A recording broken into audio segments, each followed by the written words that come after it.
Hello beautiful souls, I am Yasuko and it's time for Massage Monday. Some people have noticed that my hair grows fast. I think it naturally does for some reason. But lately, I'm feeling that it's growing much faster than before. This week I will share 3 things that I'm doing differently lately that may be contributing to my faster hair growth.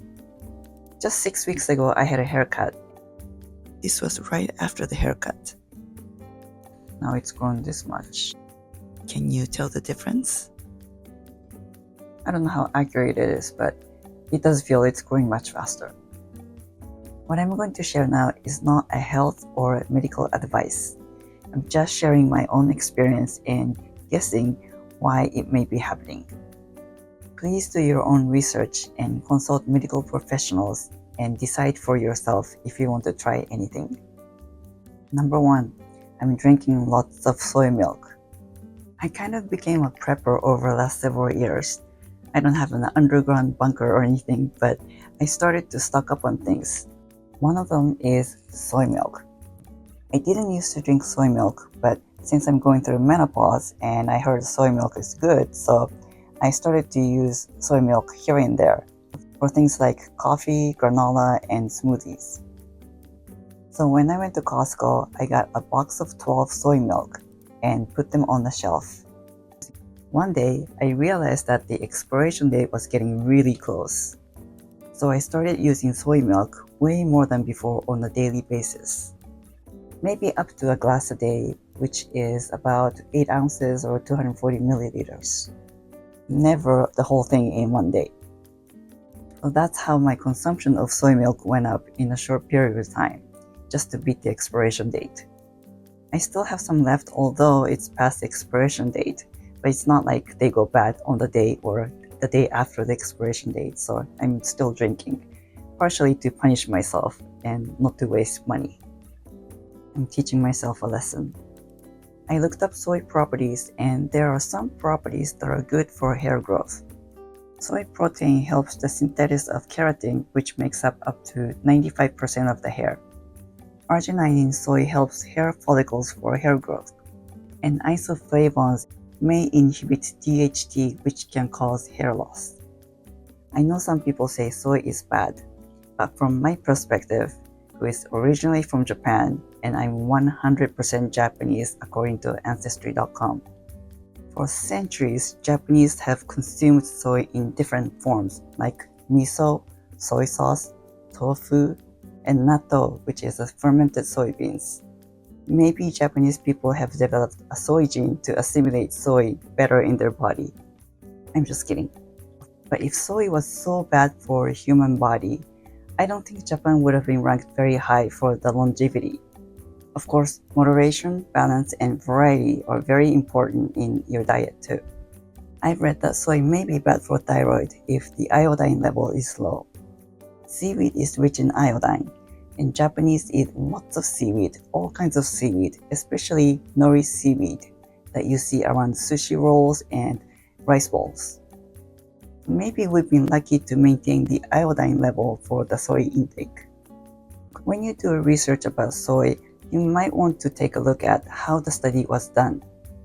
Was the study done on people who consumed the regular soy-based products that were not overly processed? Or was the study done on animals by injecting a ton of soy extracts for their body size? Because too much of anything is bad. I've also seen articles that because of the estrogen-like isoflavones in soy, if a man eats lots of soy, he will be feminized by growing man boobs and reduced testosterone. If that's true, all the men in Japan will be feminized, but I don't think that's the case. I hope.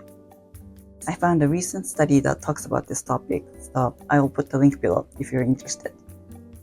But there are also other studies that say you shouldn't consume soy, so study and decide for yourself. Number 2, I'm eating lots of seaweed.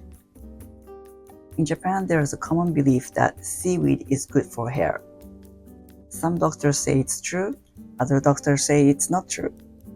I love Korean seaweeds that comes in these little packages.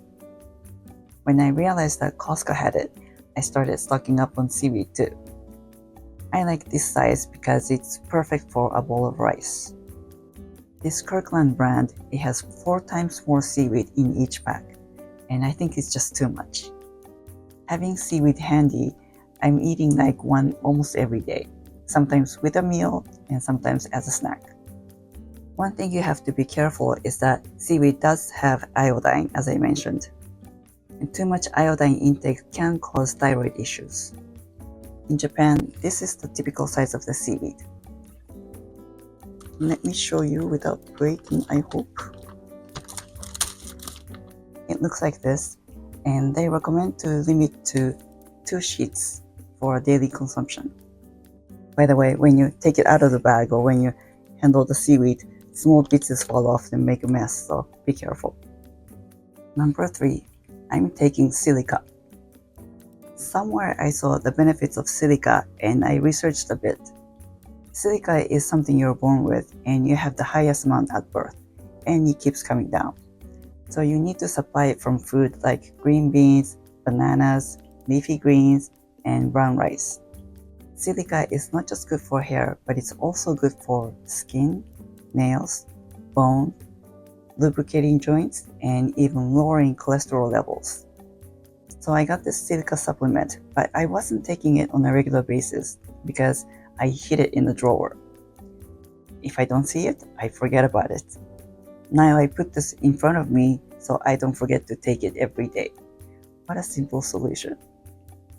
The serving size is 1 tablespoon, which is 50 milliliters, and it has 375 milligrams of Silica. I've been taking about a teaspoon.